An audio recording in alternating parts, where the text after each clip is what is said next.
Sasha, look, congratulations. You earned your way into the semifinals. This is not the way this match was supposed to end. I just want to get your thoughts on Novak before we start talking a little bit about you. No, the very first thing I want to say is, please, guys, don't boo a player when he goes out with injury. He is.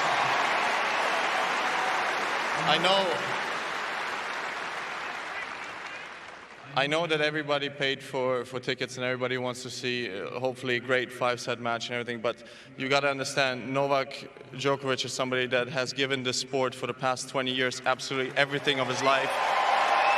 And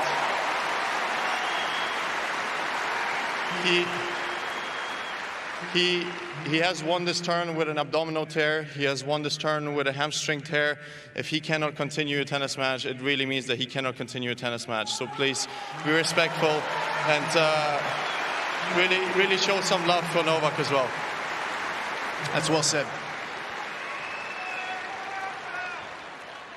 Was there, before the match or within the match, did you have an idea that he was struggling to the point that he might not finish it? No, I actually thought it was quite a high level first set. No, but I mean, like, of course, you know, there's some difficulties, and the longer you continue playing, then maybe the worse it gets. In the tiebreak, he was maybe not moving as well as in the entire first set. But I thought we had extremely long rallies, extremely difficult physical also rallies. In the tiebreak, I did see him struggle maybe a bit more. But still, look, of course, I'm happy on one side to be in the final of Australian Open. I'm in the final of a Grand Slam, but on the other hand, I'm being 100% honest. I have there's no guy on the tour that I respect more than Novak. He's been one of my closest friends on tour.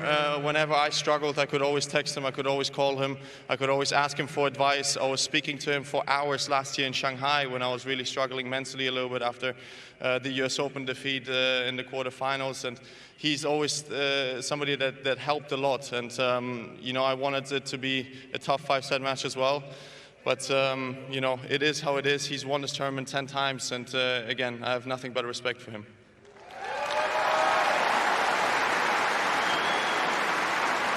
So let's turn our attention to you. So when you approach a match like this, when you know you might have an opponent who might have a problem, what's your mindset coming out here? Does it change the way that you approach the match, or do you come out, I'm going to play my way no matter what?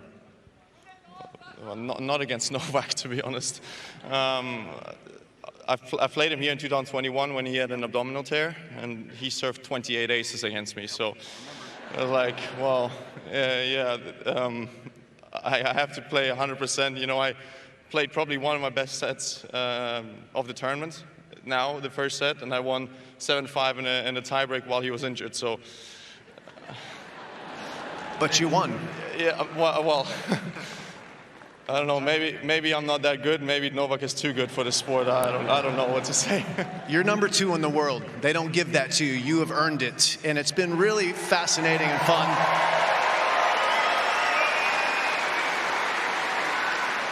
So many players have brought in outside coaches, super coaches, and you've tried a few, but the last few years it's been all about family with your dad, your brother Misha, and we've watched the changes that you've made to your game, especially your serve has become something that I didn't think was possible. You make over 70% first serves in play, you average over 200K. I'm telling you, it happens every day. I'm not going to jinx you, I promised. I want to understand the change, how you made the changes, because we noticed your ball toss in the last couple of years has gotten much lower. It doesn't go up as high. How did that change come about? Because it's absolutely working amazingly well. So we're talking about technique now? Or? Technique, change, technical change, yes. Well, technique, the number one thing that I changed, it was actually with my brother more than anyone else, because my brother was never a massive server, so he's never a very big server, but he was extremely well with his spots, and he was extremely good in changing it up with a slice, with a topspin and all that. And actually what was happening is I was tossing my ball so high up that I was waiting in that position for so long that I was losing momentum, so I couldn't accelerate anymore after the ball was already dropping. So the number one thing that we changed over the past, I think, 4 or 5 years is lowering the toss. Yep. So it's a fluid motion. So I actually hit the tennis ball at the highest spot that I can and not waiting for it to go down, and then I kind of have to wait for the ball. And my serve speed on the second serve especially, it went up quite a bit over the last few years. And if I'm going to serve under 70% in the final, I'm going to blame you for that. It won't happen, I can tell you.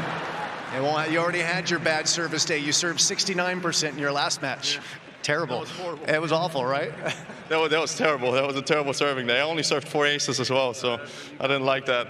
All right, let's spin it forward. You've already mentioned you're in a final here for the first time in Australia, for the 3rd time in your career in a major, so that's awesome. And it's going to be either against Ben Shelton, the American, or Jannik Sinner, the Italian. So let's just preview that match and tell me what you're expecting in their matchups. I know, Sasha, you've played both of them. What do you think is going to happen in that one? What's going to happen? Ben is going to serve 240 kilometers an hour, and Jannik is going to return that serve like it's coming at you with your butterflies. So that's probably going to happen. But no, I mean, they're both great players. Everybody who's in the semifinal of Grand Slam absolutely deserves to be there. There's no easy draws. So yeah, I have tremendous respect for both of those guys, and I think it's going to be an entertaining match. Hopefully, some of you guys have tickets for tonight because it's going to be fun. And as it is your 3rd final, what have you taken from your experiences in the first 2 that can help you in this one on Sunday? Yeah, it would be nice to win one more set than the first 2 that I've played. But yeah, I mean, look, Grand Slam finals are always difficult. The 2 best players in the world are playing on that court. You know, I lost twice in a 5th set, once in a 5th set tiebreaker at the US Open. So I've had my tough losses. I feel like maybe it's time for me to have some luck in the Grand Slam final as well. We're going to look forward to seeing there on Sunday night. Ladies and gentlemen, your number 2 seed, Sasha Zverev.